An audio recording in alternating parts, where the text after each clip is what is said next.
Hey guys, welcome in a quick review of Absolum. So, what are the pros and cons? Pros, combat is great, huge build variety, beautiful visuals, also you have beautiful soundtrack, tons of replayability, fast meta progression, every character feels unique, runs never feel the same, co-op is smooth too, perfect difficulty tuning, so this is like kind of insane.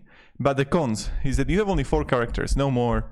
Some rituals elements are unbalanced, quest tracking is basic, no proper quest log, some routes feels more optimal, co-op interaction system can cause input overlag, character movements locked at start of each run, and no 4-player mode.